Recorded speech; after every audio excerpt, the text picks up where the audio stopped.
Bem-vindos ao Mesa de Debates. Aqui quem está falando é o Guilherme e no dia de hoje nós do Mesa de Debates vamos continuar aí conversando com as chapas que vão concorrer às eleições do Andes, o Sindicato dos Professores do Ensino Superior.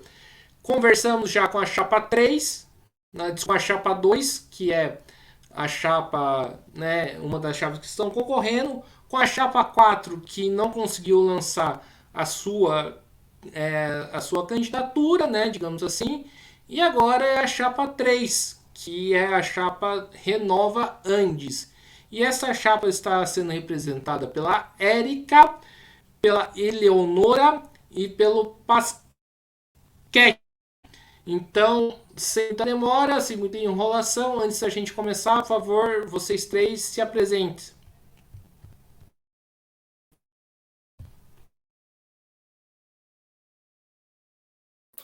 Bom, posso começar cumprimentando aqui Guilherme da mesa de debates pela iniciativa em realizar esse formato, ouvindo as três chapas, e cumprimentar minhas colegas aqui, a Érica Suragi, a Eleonora Ziller, que são duas grandes companheiraças, batalhadoras, lutadoras, cientistas, pesquisadoras das universidades, né?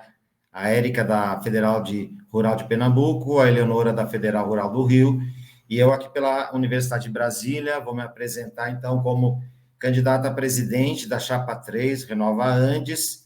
A minha formação é na área de História, né, o doutorado, mas o meu mestrado e a graduação em Administração. Eu estou credenciado hoje no programa de pós-graduação do PPG-MADER, que é um programa de desenvolvimento rural e meio ambiente. Fui presidente da DUMB aqui, que é a Associação dos Professores, em 2018 e 20. Trabalhei também como assessor especial da reitora, e isso me deu uma visão mais ampla de toda a universidade, e sou dirigente do núcleo de pesquisa chamado NEAGRE, que é Núcleo de Estudos Agrários. Também participo de 2 grupos de pesquisa, um sobre a alimentação, os custos da alimentação, a educação de jovens e adultos, trabalhadores, e a questão da alimentação produzida pela sociobiodiversidade Calunga, que é um território importante, onde a gente atua com os quilombolas, calungas, um dos maiores territórios, eles são nossos estudantes aqui na licenciatura em Educação do Campo. Então, de maneira geral, essa minha apresentação, passo para as nossas colegas aí se apresentarem e depois nós seguimos o bate-papo. Posso ir. Eu sou Érica Suruagi, sou professora da Universidade Federal Rural de Pernambuco, estou aí concorrendo na Chapa 3 Renova Andes, na condição, né, de candidata à tesoureira, né, à tesouraria. Eu sou, né, formada em Educação Física, licenciada em Educação Física, mas já venho atuando, né, meu mestrado e doutorado na área da educação. Eu faço parte do Departamento de Educação, coordenei aí por 10 anos o Programa Institucional de Bolsas de Iniciação à Docência, o PIBID, né, na área da Educação Física, já coordenei o curso de licenciatura em Educação Física, tenho minhas pesquisas, né, localizadas dentro do Laboratório de Estudos e Pesquisa em Educação Física, Esporte e Lazer, o LEPEL. Também faço parte, né, da REDAP, que é a Rede Autonomia e Diversidade da Escola Pública, e temos pesquisado na área da política educacional e também na área da política pública de esporte e lazer. No âmbito sindical, eu fui presidenta da ADUFERP no ano de 2017 a 2019, estou atualmente vice-presidenta dessa seção sindical, né, a seção sindical dos professores da Universidade Federal Rural de Pernambuco. E antes de estar na diretoria, fui por várias gestões conselheira, né, do Conselho de Representantes da nossa seção sindical. Mas estou na base aí do movimento docente do Andes desde 2004. Participei das estaduais, da luta das estaduais da Bahia, e desde 2010 estou na Universidade Federal Rural de Pernambuco.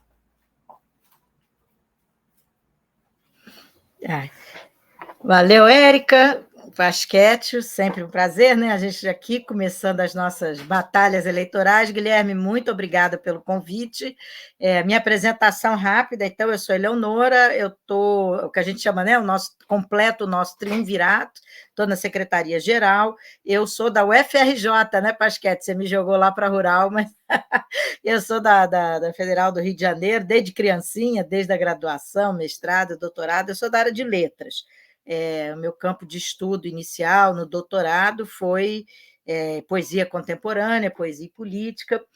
A gente atua tem um grupo de pesquisa desde o final dos anos 90, que, enfim, que eu aprendi muito, que muito me orgulha de fazer parte, que é um grupo de formação da literatura brasileira, de discussão, basicamente, das tensões entre o processo de formação da nossa literatura e a vida social, a luta social, enfim, essas conexões tão tênues e tão profundas ao mesmo tempo entre a literatura e a vida social, a partir das formulações de Antônio Cândido e Roberto Schwartz. Então, esse é mais ou menos o campo acadêmico. Eu fui diretora da Faculdade de Letras, ali de 2009 a 2017, na implantação do curso noturno, né, que foi uma tarefa bastante desafiadora, e o curso de Libras, além de todo o processo, né, de expansão da universidade pública naquele momento todo. Acho que foi bastante trabalhoso, mas foi muito enriquecedor também.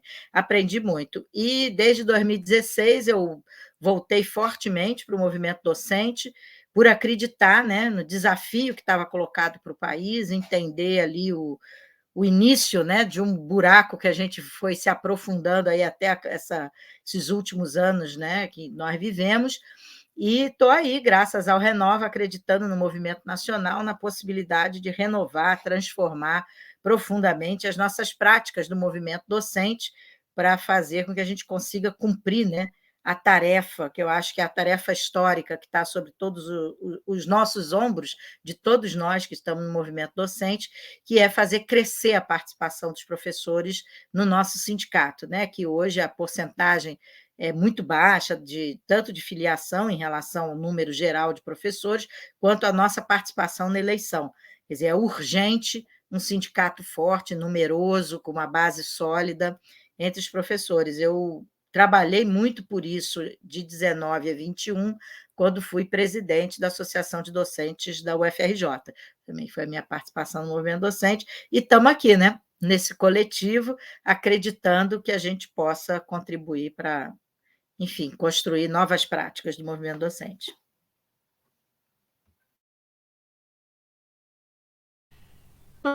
Uma pergunta, pessoal, como que vocês avaliam a situação aí do ensino superior atualmente? Quais são os desafios, as contradições, as problemáticas que o senhor passa hoje? Bom, como são muitos os desafios, nós vamos também dividir aqui a responsabilidade nesse diálogo.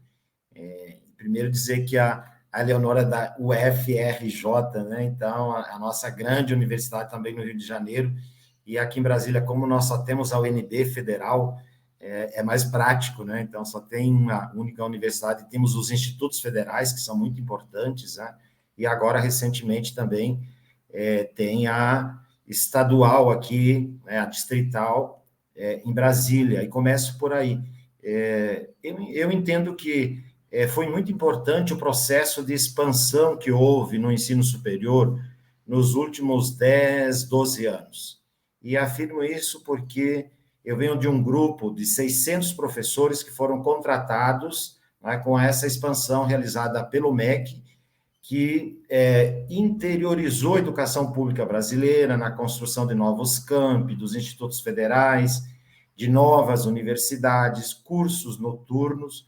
Isso possibilitou o acesso, o ingresso, a permanência de jovens que antes não acessavam o ensino superior, né? Então, como os calungas, como os indígenas, como os seringueiros, enfim, aqueles povos, né, do campo, da floresta, que estavam afastados da possibilidade de estudar. Isso também trouxe muitos problemas para a nossa categoria docente, né?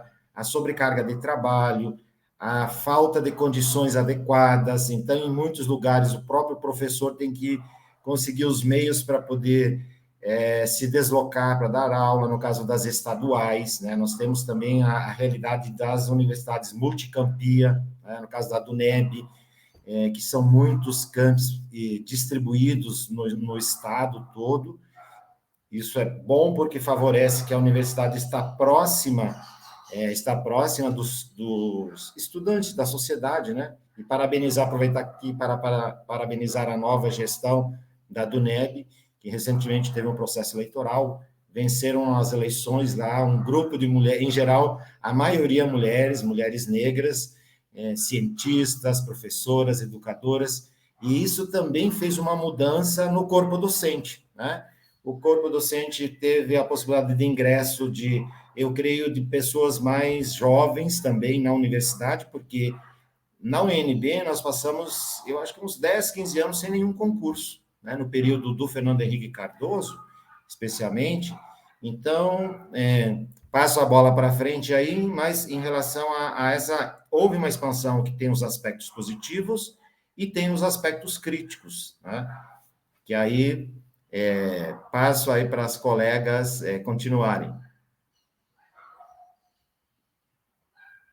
Érica, quer que eu continue e você fecha?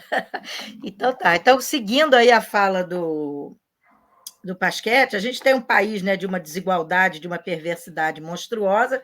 Saímos, né, de uma universidade que pertencia, né, a uma determinada classe econômica no Brasil, praticamente, 4%, né, acho que menos de 4% da juventude tinha acesso à universidade pública. Por uma situação que, apesar da expansão ter sido muito significativa, ainda é muito pequena, né, em relação às tarefas que a gente tem em relação à sociedade brasileira, quer dizer, a necessidade, a possibilidade de crescimento e expansão da universidade pública ainda são colocadas como desafio.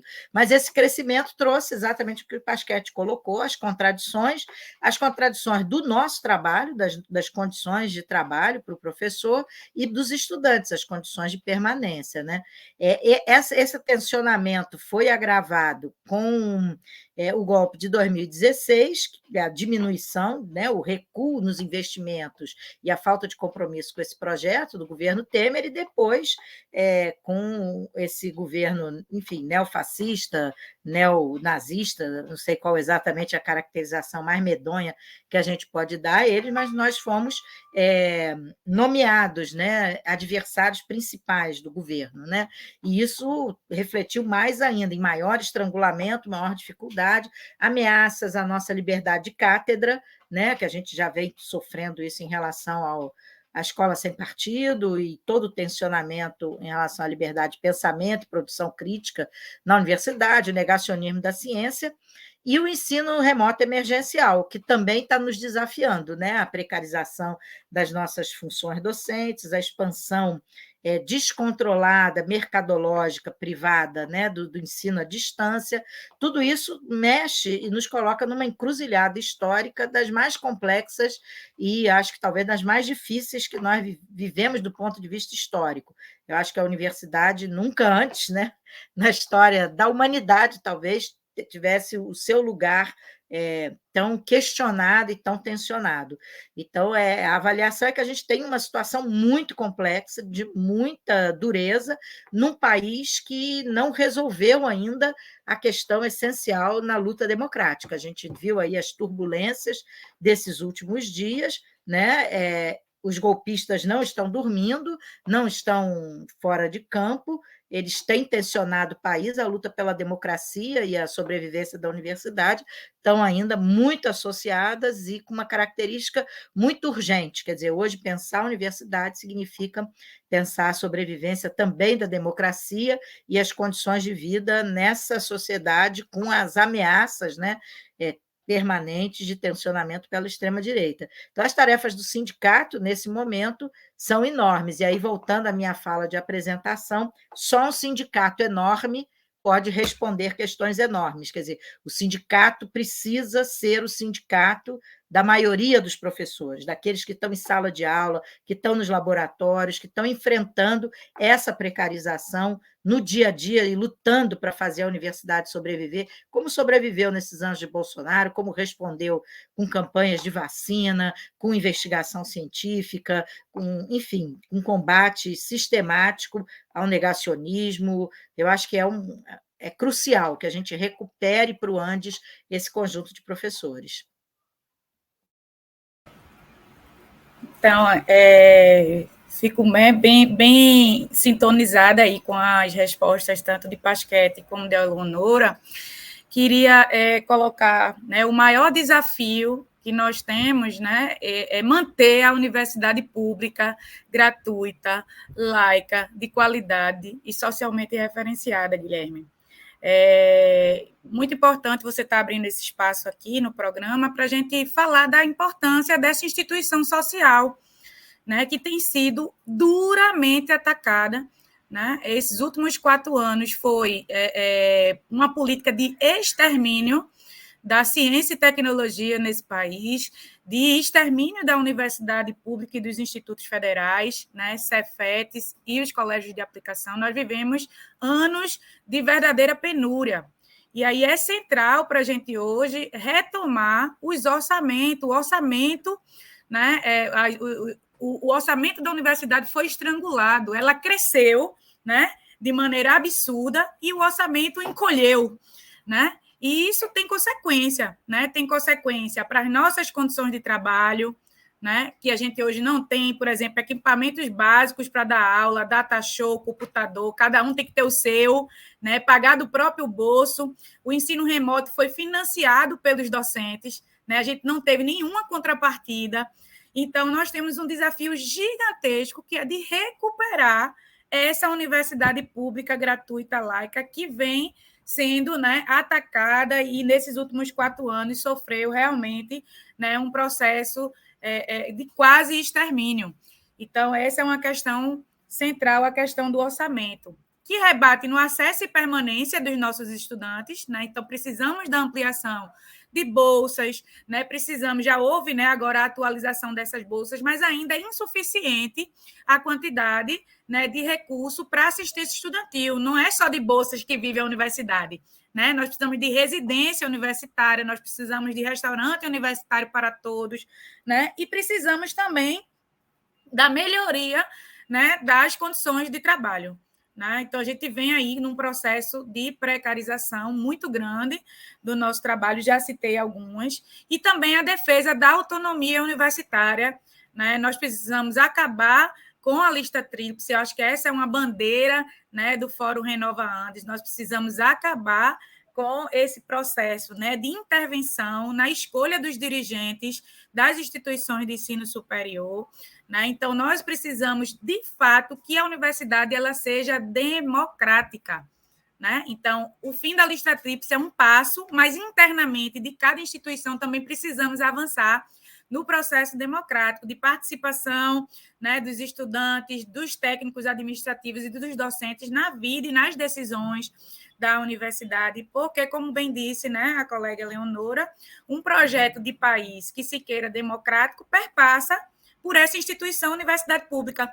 Né? Então, defendê-la contra a privatização, que a gente, né, vê os processos internos, inclusive nas instituições acontecendo de privatização, é poder ter como, né, a produção científica ela passa por dentro né, no Brasil, em outros países funciona de outra forma, mas no Brasil a pesquisa, a maior parte da pesquisa da ciência e tecnologia é produzida dentro das universidades públicas. Então, se a gente quer um país democrático e soberano, nós precisamos, sobretudo, fortalecer essa instituição social chamada universidade. Né? Não existe o avanço da democracia sem uma universidade que tenha pluralidade de ideias, que tenha um debate científico em alto nível, que tenha, né, a possibilidade do debate, né, das ideias de uma maneira livre, né, e não com a perseguição política, com, né, a perseguição ideológica que nós vimos aí nos últimos anos em relação aos docentes, né, com projetos como Escola Sem Partido, que atacam, né, também, que chegam também, né, dentro da universidade pública. Então, mais do que nunca, defender a autonomia universitária conforme o artigo 207 da Constituição Federal. E apenas para colocar mais 3 elementos. Um deles são os cortes de 70% no orçamento, né, do custeio das universidades, e praticamente o investimento terminou. Nós saímos de um orçamento de 160, 170 bilhões, né, para menos de 100 bilhões. Isso, como falou bem a Érica e a Eleonora, traz muitas dificuldades na gestão da universidade. E o que é que nós fizemos, né, durante esse período, e que achamos que o Sindicato Nacional deve continuar, né? É a mobilização. Nós levamos aqui em Brasília 50 mil pessoas, mas no Brasil inteiro, né, lá em Pernambuco, né, com a Érica na coordenação da seção sindical, no Rio de Janeiro, não sozinhos. Né? A gente mobilizou o UBS, UNE, CNTE, centrais sindicais, enfim, né, a sociedade como um todo, e nós conseguimos vencer a luta contra o Weintraub, que queria implantar a privatização descarada da universidade, com os diferentes projetos que ele tinha. Então, isso foi bem importante. Não mudou, porque era apenas um representante, e depois também entraram os pastores com as barras de ouro. Enfim, a nossa educação pública, coordenada pelo MEC, nesse período, ela foi calamitosa. E nós entendemos que o Sindicato Nacional precisa estar unido, fazendo alianças com diferentes setores da sociedade. Tá? Também uma outra ação importante foi a participação nossa no Fórum Nacional Popular de Educação, na CONAP, que reúne mais de 100 entidades e que discute todas essas questões da educação, desde o ensino básico ao ensino superior. Então, isso também foi um passo importante, e agora o governo se obrigou, por essa força popular, a criar o Fórum Nacional de Educação, o fórum oficial que foi extinto. Então, são registros importantes aí dessa luta pelo ensino superior.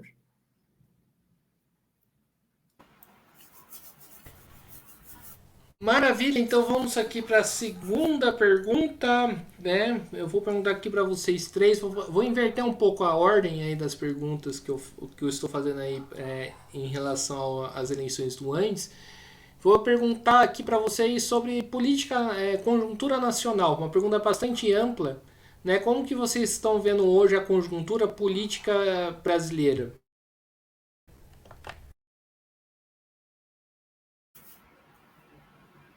Posso começar, se quiser. Pode ser? Vamos, né? A gente vai se diversificando. Então, essa conjuntura política, ela é uma conjuntura muito, muito adversa, né? Nós estamos aí vivendo um processo e o dia emblemático foi o dia 8 de janeiro, né? De uma tentativa de desestabilização política do nosso país.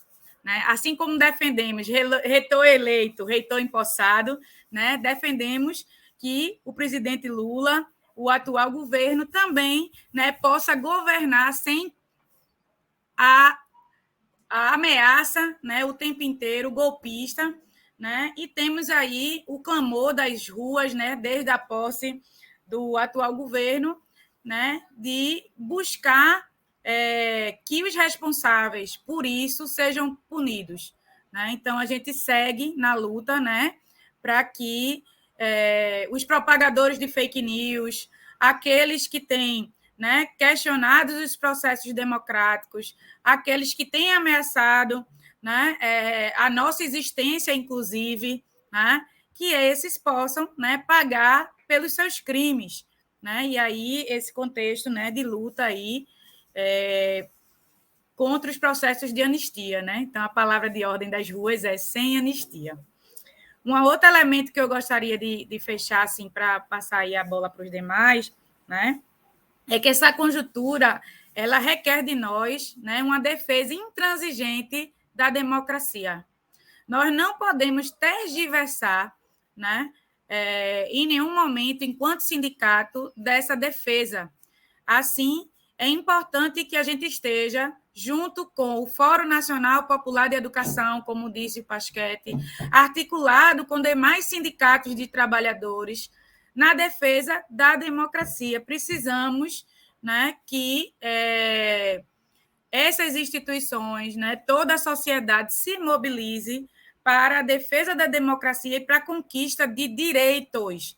Nós não podemos mais perder direitos, né? Então, nenhum, né, direito a menos. Eu acho que essa é a palavra de ordem. Nós estamos aí numa conjuntura de disputa política muito grande, né, dos rumos da política nacional, das políticas públicas, e nós, como sindicato, precisamos incidir na disputa da política educacional brasileira, junto com as demais entidades. Então, é um desafio enorme, né? Agora nós estamos aí com a revogação da reforma do ensino médio na ordem do dia, né? Precisamos seguir nessa luta pela revogação da reforma do ensino médio. Não é pouca coisa.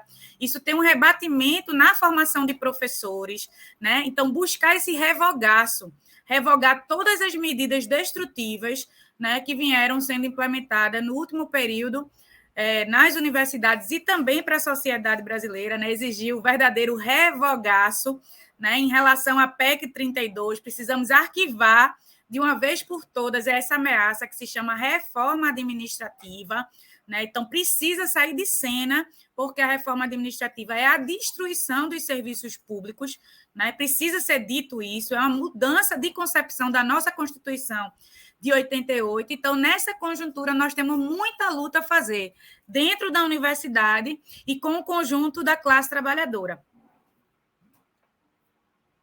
Muito bem, Érica, vou seguir aqui, exatamente. A conjuntura de um país, ela nunca tem elementos apenas intrínsecos, né? que afetam o cotidiano da sociedade. Ou seja, nós temos os fatores externos que também influenciam a conjuntura do nosso país, já que nós estamos numa sociedade muito interligada, com trocas, né? Já há muitas décadas. E especialmente o que ocorre fora daqui, mas a questão nossa como sindicato é observar a redução de direitos, ou seja, o capitalismo financeiro especialmente, e está afetando isso no Brasil, mas se você pegar a taxa de juros que nós temos aí de 13,75%, né?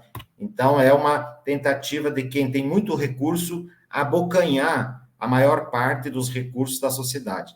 No caso da educação brasileira, que é a ênfase, o foco do nosso movimento sindical, é a defesa da democracia. Isso é bem importante, porque faz parte do processo histórico de evolução de uma sociedade, quando você tem diferentes grupos convivendo, né, mas com limites em relação ao que se pode e o que não se pode fazer, né?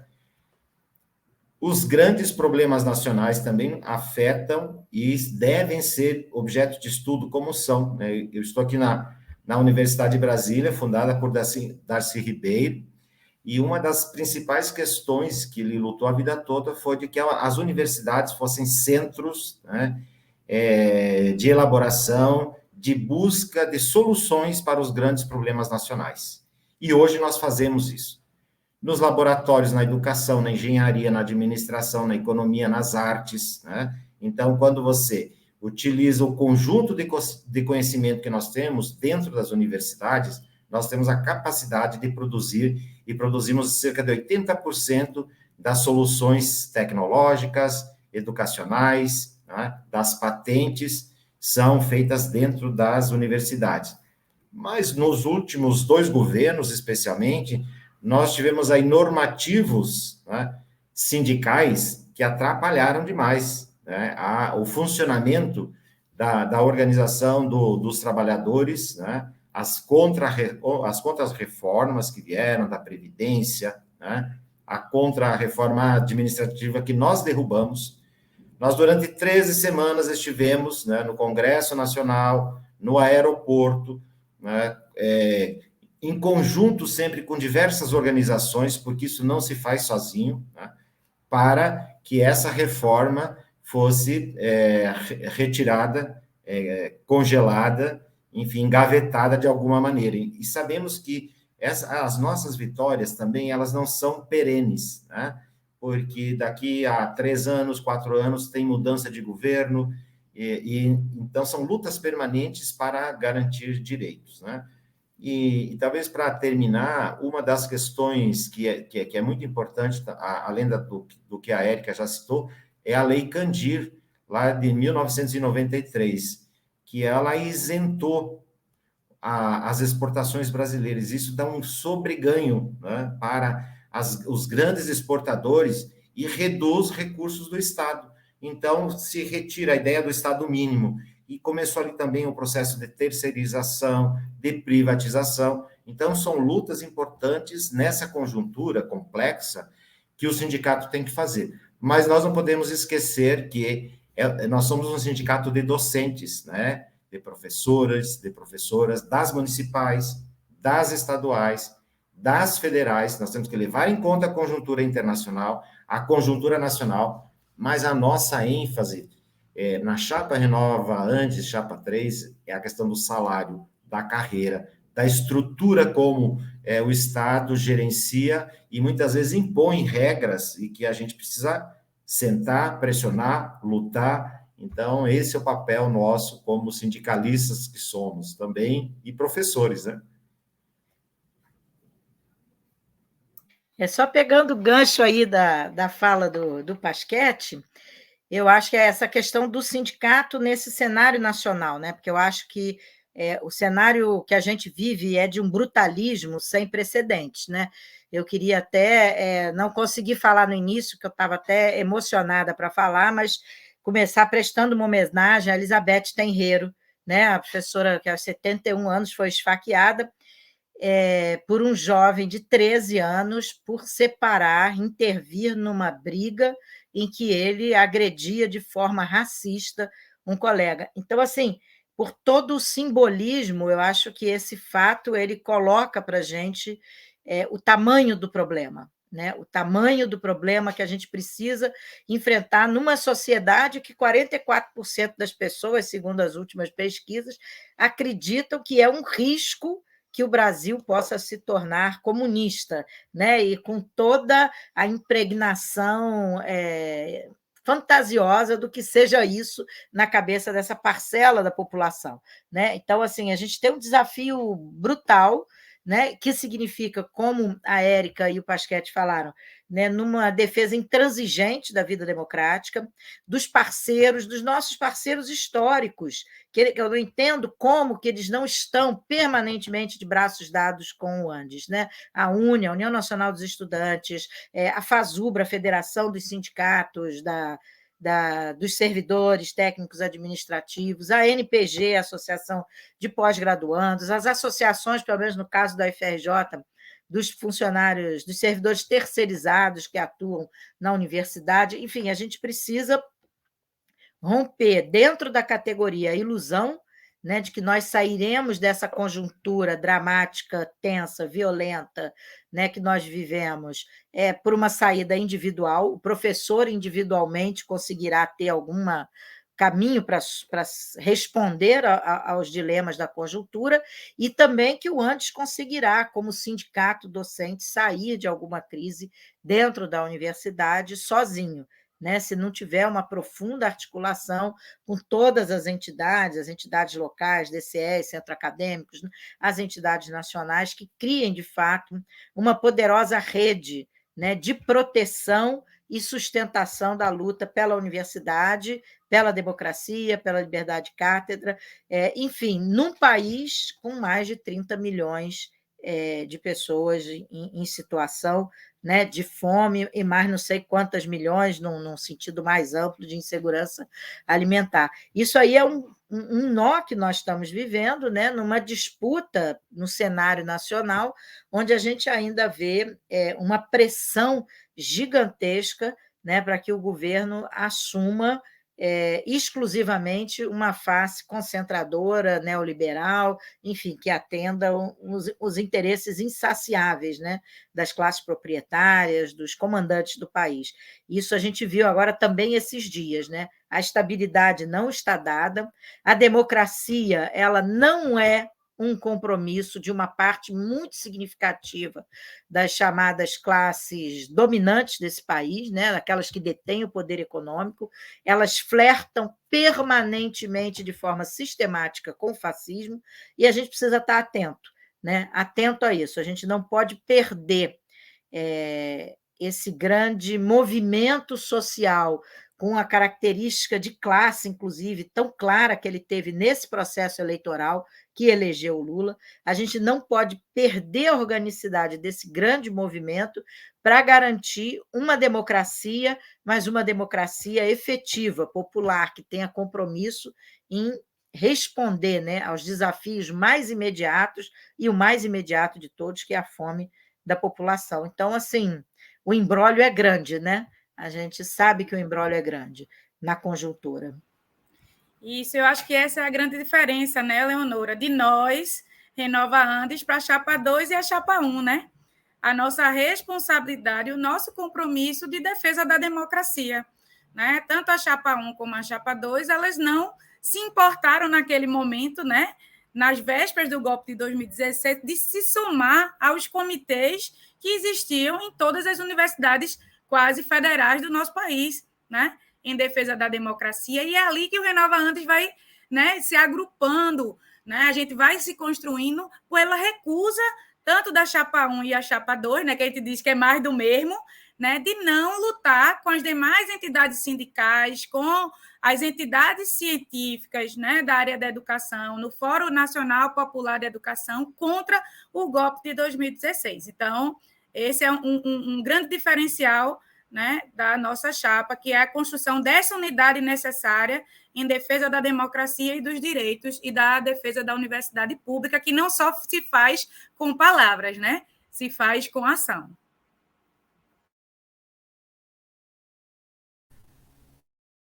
Gente,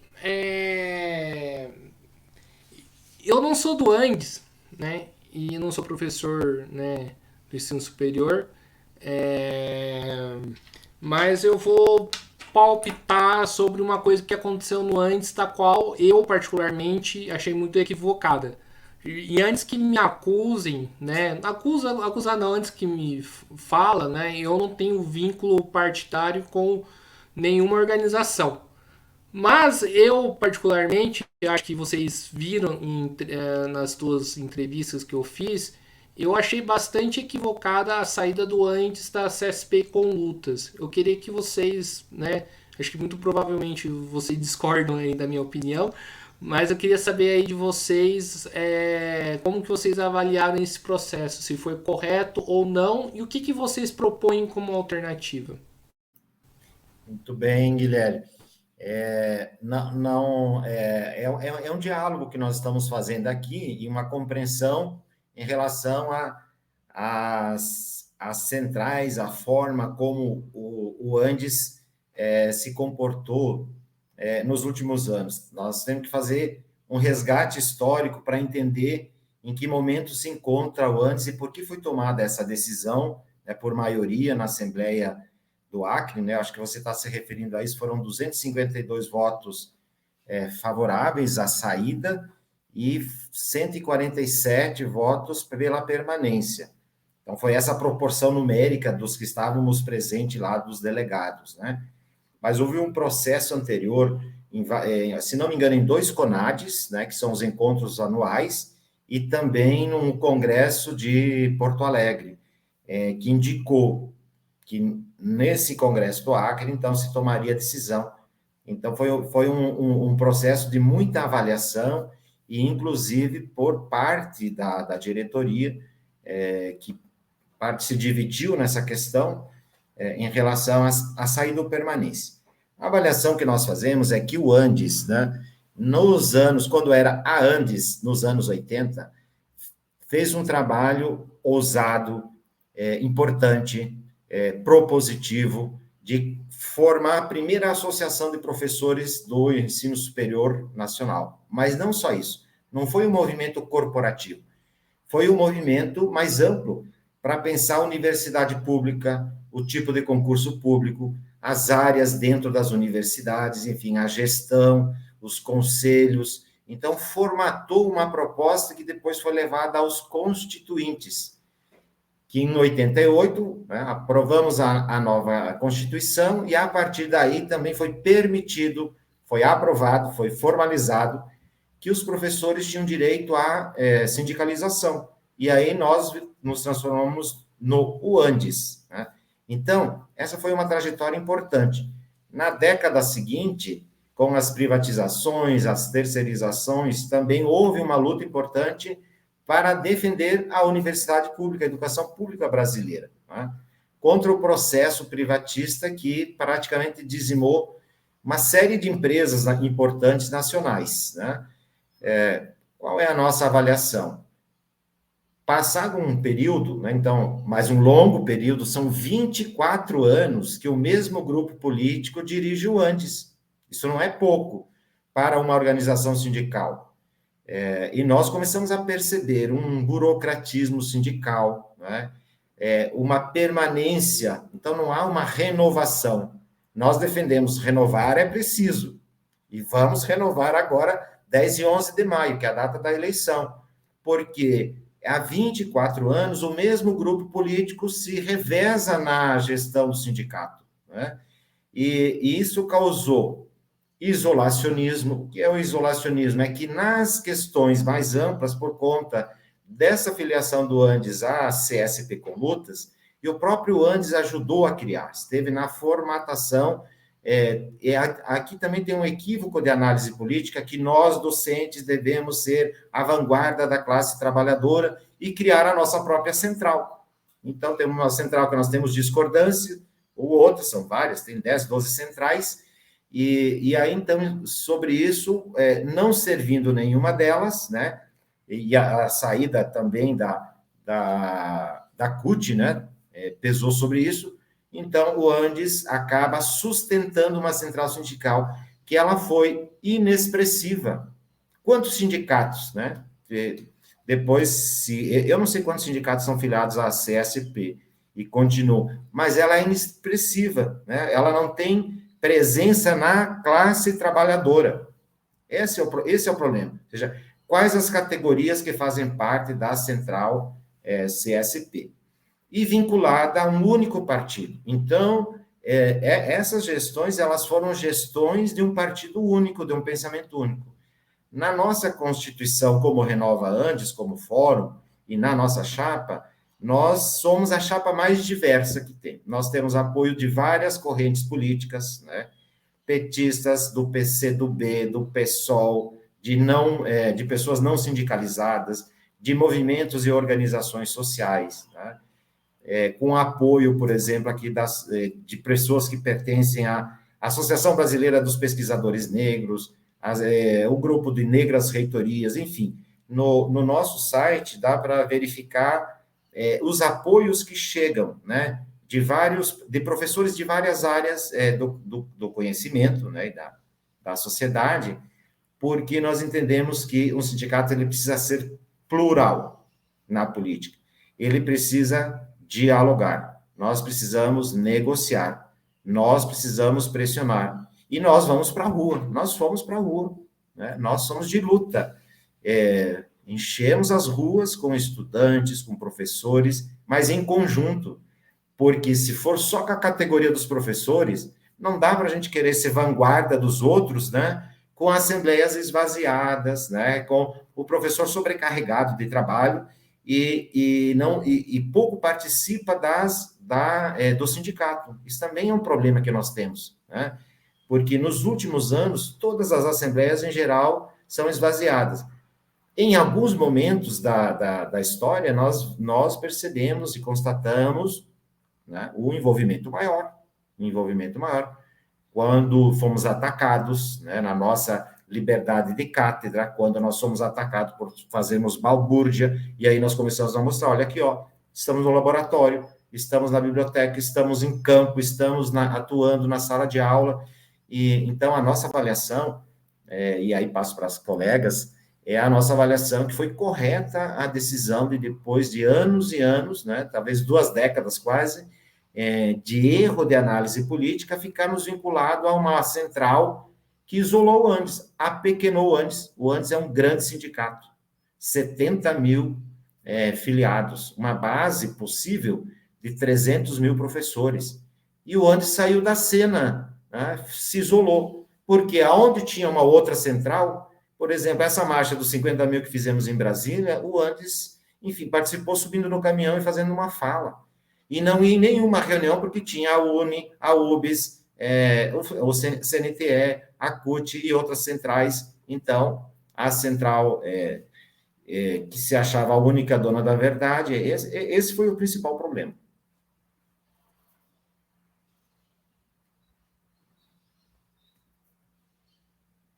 Érica, quer falar depois também? Posso ir.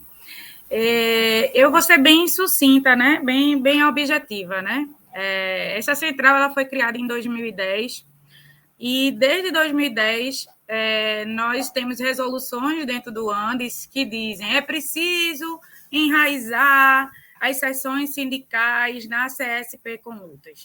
É preciso que nos estados a gente participe da construção da CSP com lutas. Passado esses anos todos, né, depois de 2 CONADs, como disse o Pasquete, né, de debates, de balanço, né, do que concretamente, né, politicamente, essa central, né, tem advogado para si, né, muito legitimamente, né? E aí eu acho que cabe, lógico, sempre questionamentos, mas com uma esmagadora maioria decidimos no Congresso do Acre nos desfiliarmos dessa central. Por quê? Porque o Andes não conseguiu, né, com a própria avaliação da própria diretoria, fazer com que a central sindical conseguisse representar a política não de apenas um grupo partidário que hegemoniza a central. E que o Andes, o principal financiador, né, dessa central sindical, sequer ouvido nas decisões dessa central. Isso tanto na política internacional, né, que se somou aí com o Fórum Maduro, de levar, né, para a Ucrânia uma delegação, fora as decisões e a política tomada no Brasil, né, que se aliou ao Fora Todos, fora Dilma, né? E a gente tem, vão dizer, não tem nenhuma resolução de congresso da CSP, nós temos faixa, nós temos foto de boneco misógino da presidenta Dilma Rousseff pedindo o fora Dilma, fora todos, colocando um sinal de igual no governo Dilma aos governos anteriores, né? Se somando a essa política que gestou o fascismo no Brasil de uma maneira mais aguda, de perdermos os nossos direitos, reforma da Previdência, reforma do trabalho, tudo que, não precisa nem mais me alongar, né? Tudo que se sucedeu de ruim no Brasil, né? Com a política genocida, né? Com a eleição de Bolsonaro, que é consequência do golpe. E onde estava essa central?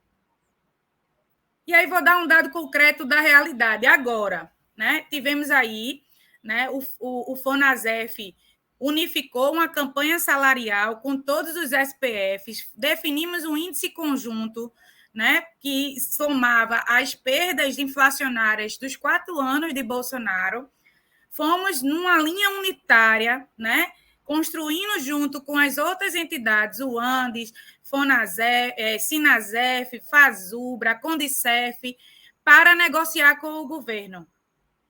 Chegamos num dado limite, né, que o governo não avançou na proposta apresentada, todos do FONASEF assinaram a carta do FONASEF dizendo não contentes, viu? Porque nossa luta vai seguir para a gente ter a reposição salarial no ano de 2024.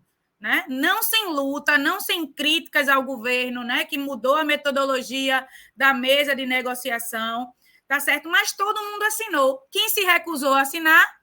A CSP com lutas. O que é que isso acarretaria concretamente? Os nossos docentes ficariam sem o reajuste de 9%, que é aquém do que nós merecemos, mas é importantíssimo para uma categoria que está empobrecida, endividada, né? Então, eu penso que nós precisamos ter responsabilidade. Não é que as coisas não acontecem como nós gostaríamos que fosse, nós gostaríamos de ter o reajuste de 27%, né, que o abono, né, não só de alimentação, mas de saúde e creche também crescesse na mesma proporção dos 46%, tá certo? Mas vamos brigar para que isso esteja no orçamento para 2024.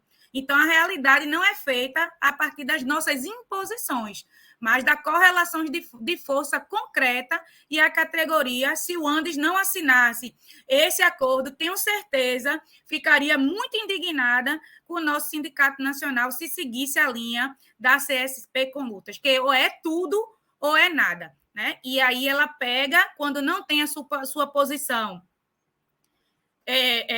assumida por todos, ela pega a bola e sai do campo, né? Parece menino pequeno, quando ele está jogando, o dono da bola pega a bola e sai, né? E não é assim que a gente constrói a unidade. Nós precisamos de construir a partir da correlação de força política. Desculpa, eu disse que ia falar pouco, terminei que eu me estendi, né? Mas era importante pontuar um dado real e concreto, né? O que mostra do sectarismo, do isolamento dessa central e reafirmar a posição acertada, né, de saída da CSP Colutas. O que vamos fazer, né? Acho que a Eleonora pode falar sobre isso, mas acho que a categoria, soberanamente, nas suas instâncias, vai decidir para onde o Andes vai rumar, né? Com bastante debate e diálogo, como foi para sair da CSP. Eu acho que isso quando você fala categoria, vai dizer, né? Não sou eu que vou dizer para onde ela vai, é o debate, enfim, é a resultante, né, dos vários embates, mas, de qualquer forma, para o corpo docente, sabe, Guilherme, a sua pergunta é completamente estranha, porque se a gente pegar, são 10 anos aí trabalhando com a CSP com lutas, o antes, e não tem qualquer, mas não tem assim, não é pouca, não, não tem qualquer referência na vida docente. O cotidiano de um professor de uma universidade né, no país não tem qualquer conexão, tirando aquele 0,1% da militância muito aguerrida, muito comprometida, mas sem enraizamento. Quer dizer, o debate, inclusive, da CSP com lutas, em muitos lugares, a gente precisava começar a explicar o que era a CSP, para depois começar a discutir por que era isolamento, para depois, então,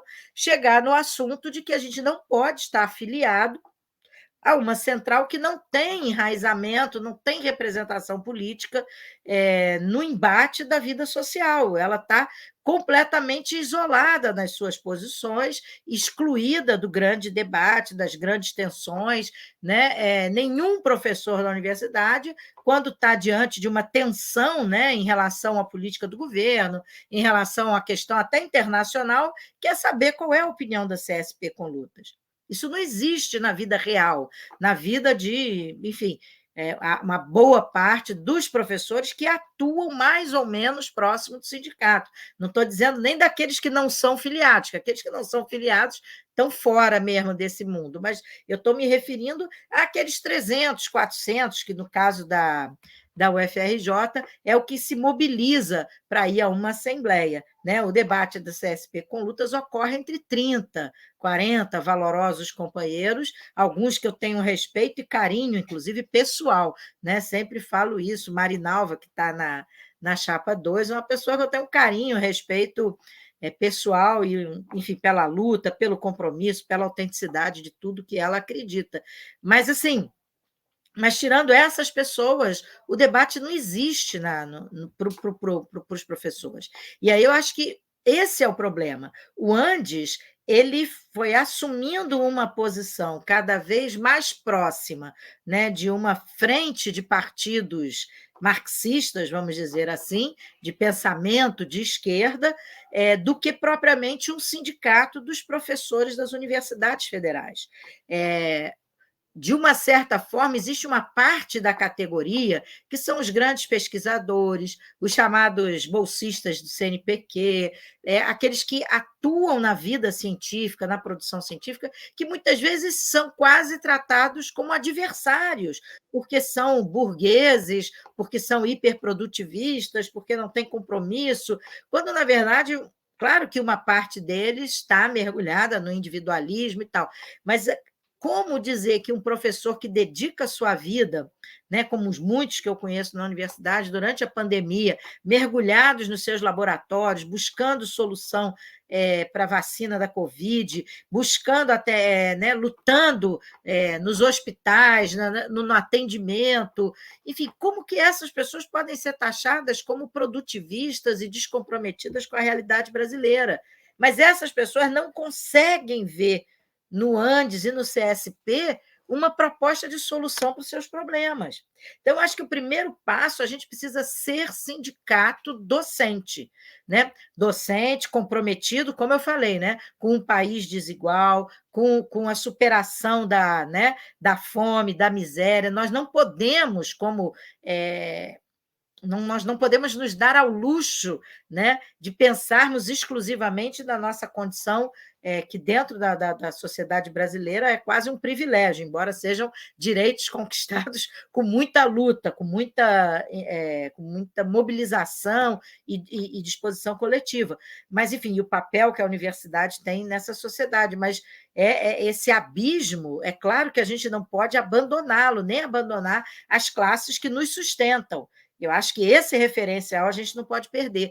Mas se a gente perde o outro, que é representar, ser voz do corpo docente nacional, se a gente perde isso, como sindicato, a gente se torna fraco.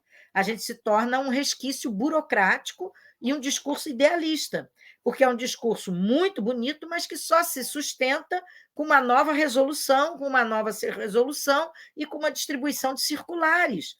Porque, na verdade, a luta organizada do Andes nos últimos anos se restringiu à distribuição de circulares, né? Quer dizer, efetivamente, você conseguir movimentar o corpo docente não foi movimentado. E a CSP passa ao largo da vida desses professores, mas completamente ao largo, completamente mesmo, totalmente, né? Agora, o que o Andes pode fazer é justamente sendo essa voz dessa corporação, né, dessa categoria que são os docentes das universidades, ela pode ter um papel protagonista fundamental, que é aquele que o Pasquete citou do início dos anos 80, do início dos anos 90. Eu acho que a gente tem peso para reorientar o debate sindical nacional, sim, né, para fazer um balanço do que é a CUT, o que tem que mudar, quais são as outras centrais, quais são os problemas, aonde está a fragilidade, quais são os desafios, porque o mundo do trabalho está muito transformado,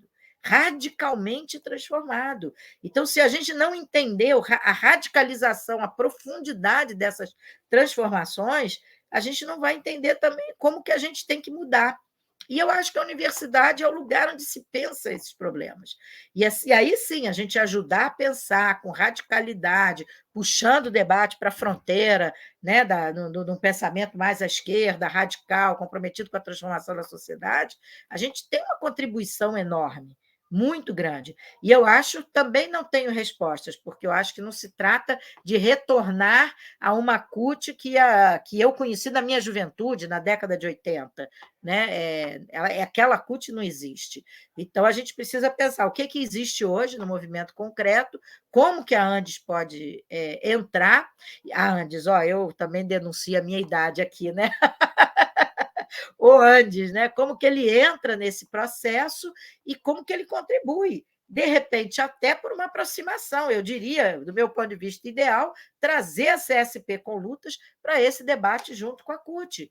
Né? Trazer para o campo democrático, trazer para sentar, por que não senta? Você sabe uma coisa que eu não entendo, Guilherme? Abertura do Congresso Nacional do Andes.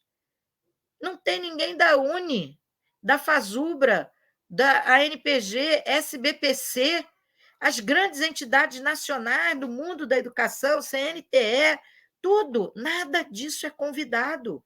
Quando a gente fala de isolamento, a gente está falando disso. A gente fica completamente sozinhos, falando de nós para nós, né? Dos grandes intelectuais de esquerda para os outros grandes intelectuais de esquerda, e o mundo lá fora acontecendo. E as pessoas passando fome. E quem tem fome tem pressa. E a gente precisa de políticas públicas urgentes, o país precisa para isso. Essa é a defesa da nossa luta. Né? Eu realmente não tenho resposta para onde a gente vai. Para mim, vai depender do quanto que o movimento consiga avançar e do quanto que as próprias centrais também consigam apresentar respostas para os professores, né? Para a nossa categoria. O que cada uma nos oferece? Hoje, muito pouco. Sinceramente, o conjunto, né? Eu acho que a foto das centrais sindicais hoje, ela não é boa, não é uma bela foto, ela precisa ser rearrumada. E eu acho que o Andes tem essa contribuição, provocar, sacudir as bases do movimento sindical, com as formulações, inclusive, desses colegas, companheiros valorosos que defendem esse SP.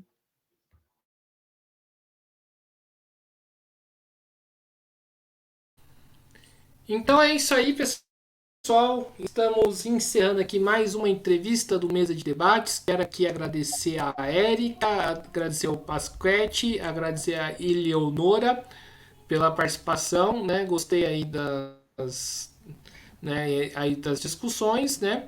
E passo a bola aí para vocês fazerem as considerações finais. Tá bem. Eu vou começar aqui e deixar as minhas duas colegas finalizarem, porque na nossa chapa nós entendemos que nós precisamos dirigir o Andes Sindicato Nacional com um coletivo.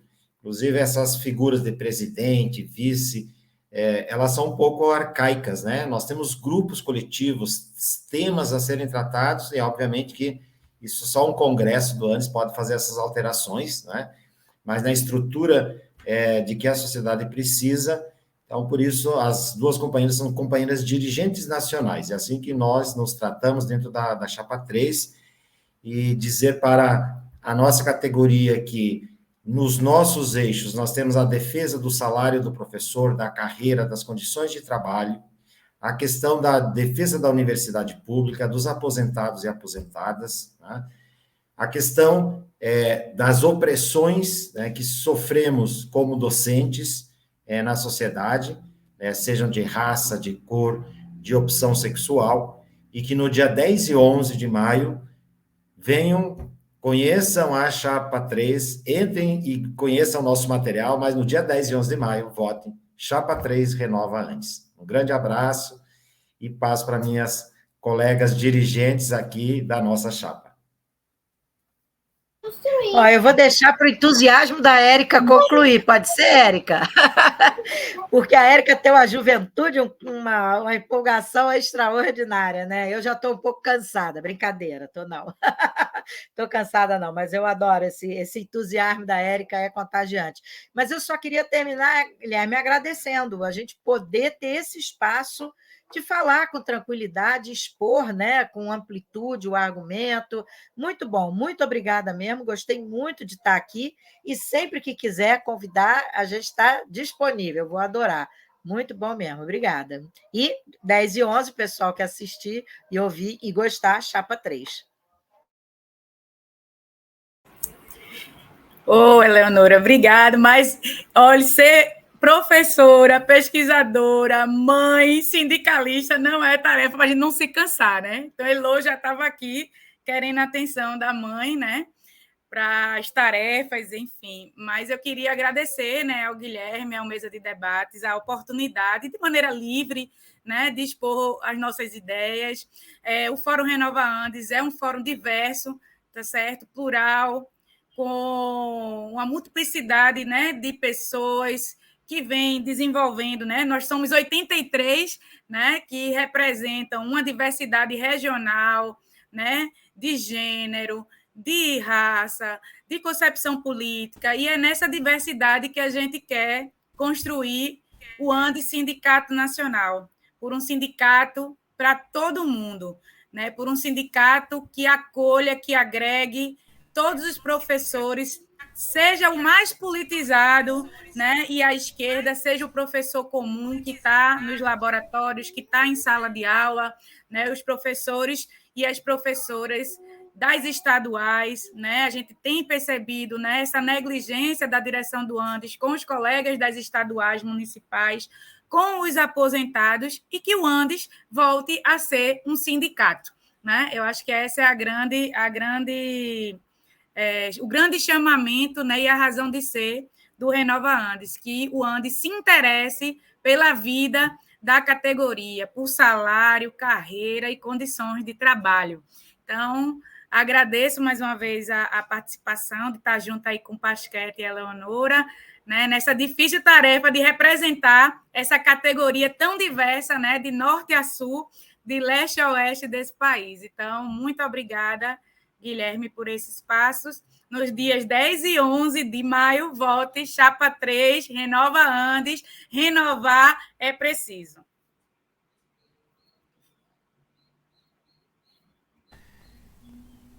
Então é isso aí, pessoal. Mais uma vez aqui agradecendo a Érica, ao Pasquete, a Eleonora.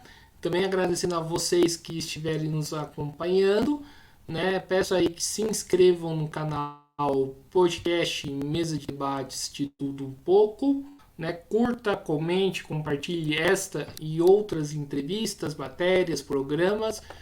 Também curta a nossa página do Facebook, podcast Mesa de Debates de Tudo Um Pouco.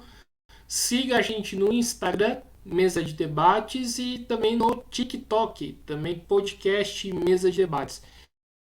E quem puder, né, você ouvinte, se você puder e quiser também, obviamente, contribua